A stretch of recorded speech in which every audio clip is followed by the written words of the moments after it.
Even though I didn't realize it at the moment, my reaction had story value.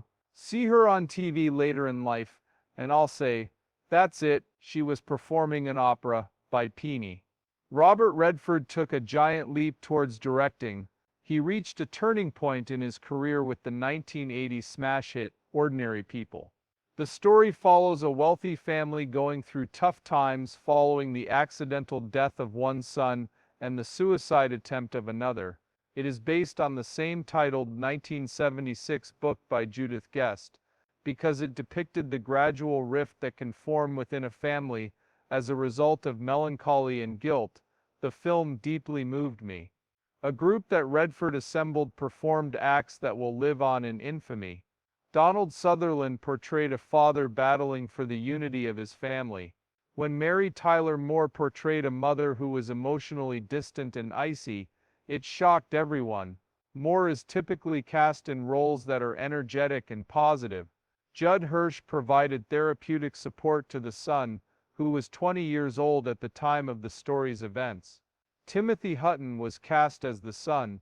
For his performance, he became the youngest actor to ever win the Academy Award for Best Supporting Actor, a record that stands to this day. The critics praised Redford's direction, saying it was lively and noticed every detail. Even though it only cost $6 million to make, the movie made over $90 million, proving that its powerful story resonated with audiences. The 1981 film Ordinary People took home 4 Oscars at the 53rd Annual Academy Awards. In addition to Best Picture, Hutton took home the trophy for Best Supporting Actor. It was unusual for Redford to win Best Director for his debut film, but he did it. In addition, it won 5 Golden Globes. It was hailed by Robert Downey Jr. as a devastating portrait of an American family, and Jen Sisk lauded it as one of the finest films of the year. At that point, Redford proved he was more than simply an actor. His career took a dramatic turn when he stepped behind the camera. However, he had other intentions beyond producing high-quality films. He wished to alter the company's operations. This concept led to the creation of the Sundance Film Festival. He began his career in independent filmmaking in 1981, with the founding of the Sundance Institute. It was his hope that promising young producers would have a safe space to hone their craft away from the scrutiny of established studios in Hollywood. In the same year, Sundance Institute launched Sundance Labs, an incubator program where aspiring filmmakers could get feedback and guidance from seasoned faculty. Originally known as the Utah U.S. Open, the competition has been running continuously since 1978. Despite its existence, the film festival failed to garner much attention. Redford rebranded it as the Sundance Film Festival and relocated it to Park City, Utah. In 1985, when he assumed control, that decision altered everything. Independent filmmakers found an audience at Sundance who might not have found them any other way. The event's prominence was quickly realized. The 1989 festival winner, Sex, Lies and Videotape, directed by Steven Soderbergh, was both critically and commercially successful. Independent films could succeed even when they weren't affiliated with Hollywood. As this proved, Quentin Tarantino became famous after the 1992 Sundance premiere of his debut feature film, Reservoir Dogs. Another box office smash came in 1994 with Kevin Smith's Clerks. After expanding beyond its original purpose as a film festival in the late 1990s, Sundance became the epicenter of American independent cinema. Nowadays, it's the most important festival in the U.S. for independent films. People travel from all over the globe to watch the hundreds of films shown there annually. It has never been Redford's intention to merely showcase his filmography. It was his hope that the film industry's perception of indie filmmakers would shift. He established the Sundance Institute to provide classes, grants and mentorship, so that emerging artists could have a say in the direction of cinema going forward. There was more to Redford's love than movies. Being outside in nature was another one of his passions. In 1969, he purchased property in Utah's Provo Canyon with the hope of someday bringing together art, the outdoors and recreation.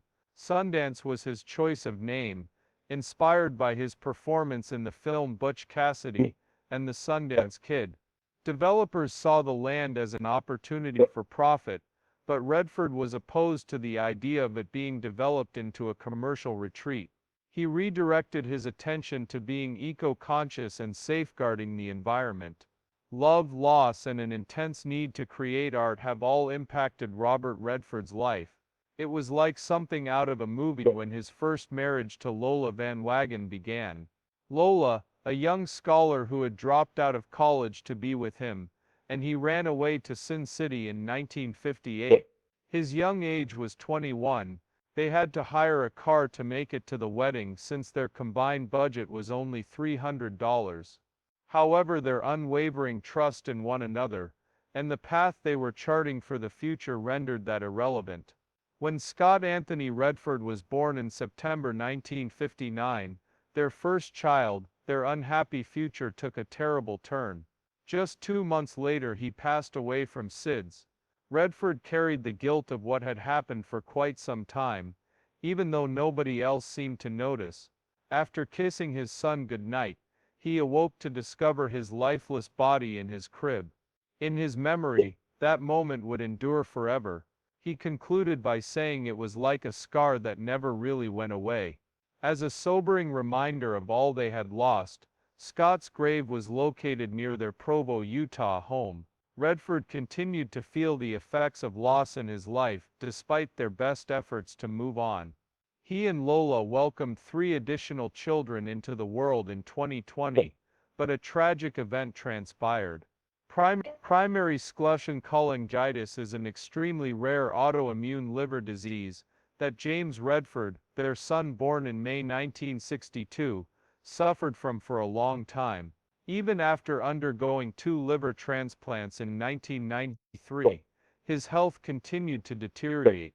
He established a successful career for himself in filmmaking and activism.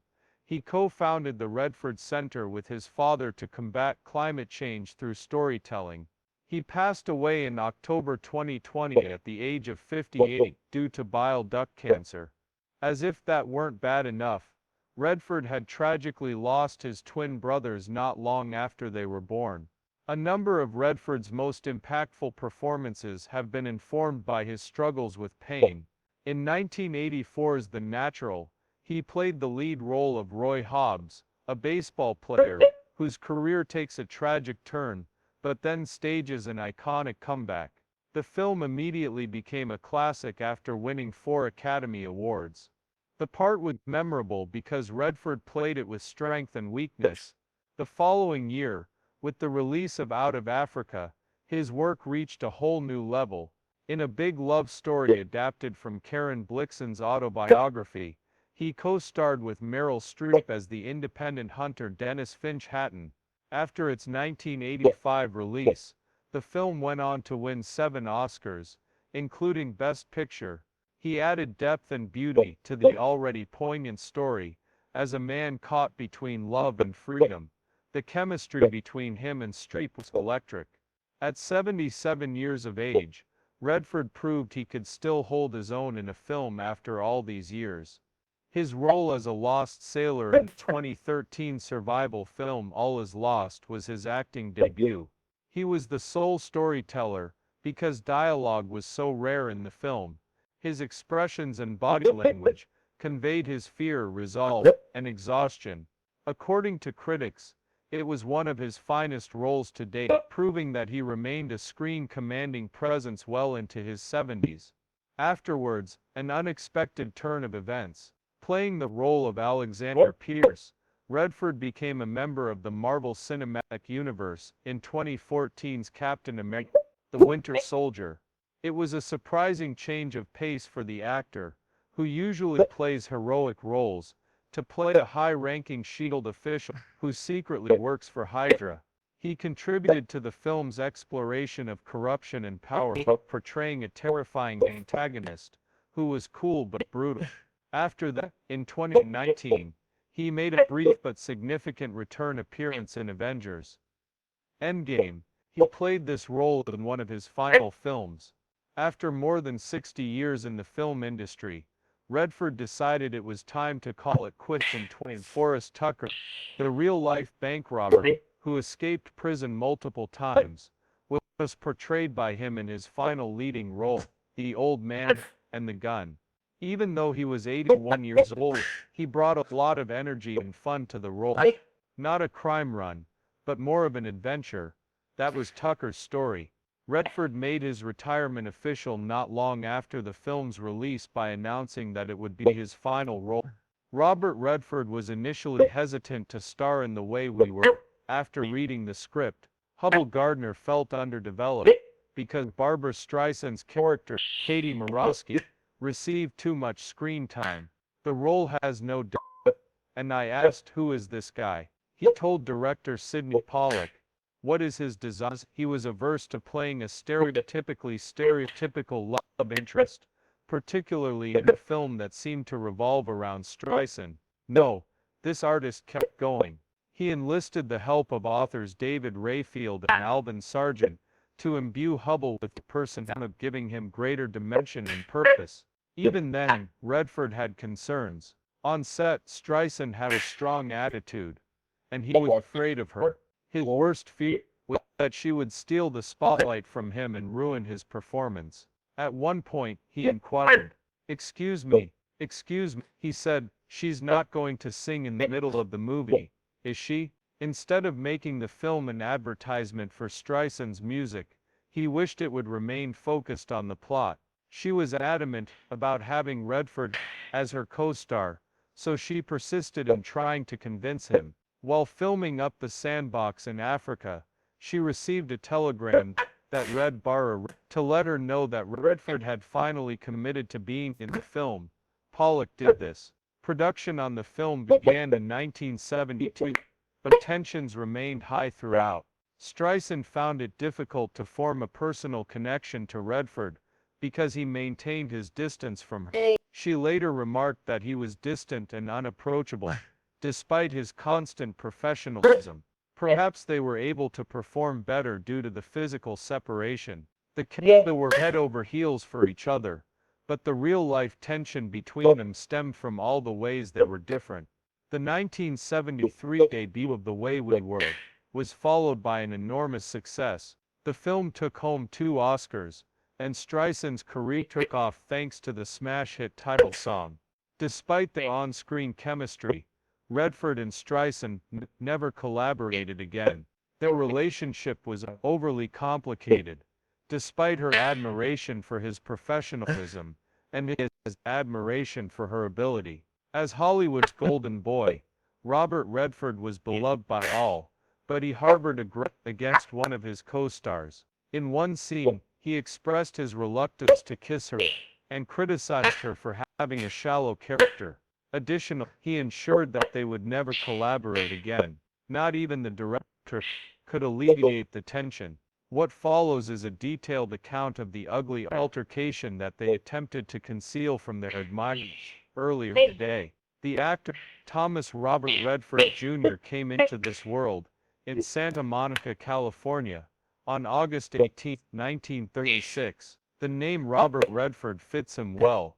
His father, Charles Robert Redford, put in a lot of time at Standard Oil. His mother, Martha Woodruff Redford, brought up her son alone, surrounded by a wealth of literature. She had an early impact on Redford's creative side through her love of literature and film. His family has a mix of Irish, Scottish, and English ancestry because his great-great-grandfather emigrated to the U.S. from England. The year 1849. Following that, Redford's family relocated to Van Nuys, California, where he spent the majority of his childhood. For him it was as dull as being in a culture but safe. As he put it, when he left the neighborhoods, he discovered something new. He no longer acted out as a result of his inability to fit in. He visited his mother's family in Texas frequently. The vast open spaces surrounded by nature were his favorite places to spend time. Those journeys cemented in him a lifelong appreciation for the natural world. His father was a real who valued his job above quality time with his son. He was also very strict. His admiration was mutual, but Redford never felt a genuine connection. His mother, though, was there for him no matter what. Her advice was for him to explore the worlds of literature, film, and all. But in 1954, when Redford was 18 years old, terrible things began to happen to him. His mother succumbed to septicemia, a deadly illness that struck suddenly. Tragically, he became even more disoriented as a result of his grief over her passing. Van Nuys High School was a place where he consistently struggled academically. Unlike in the classroom, where he was unmotivated and out of place, things were different on the field. He excelled in both football and tennis, and he was a he excelled in both football and tennis, and he was a fantastic player overall. They even played tennis together. Pancho Gonzalez was a rising star in his day. His baseball prowess earned him a full athletic scholarship to Seattle. Upon graduating in 1954, he embarked on a fresh beginning. This was his opportunity to shine. College gave him more freedom, but he wasted it by not caring about his studies or athletics. He chose to attend parties instead, and made the most of his time off. His penchant for drinking and dodging responsibility gave the impression that he didn't take life seriously. He had a shot at success thanks to the grant, but he was expelled and lost it after just 18 months. He was in hot water more than once. After being observed stealing gold with a gang of children, he was apprehended for petty theft at the age of 16.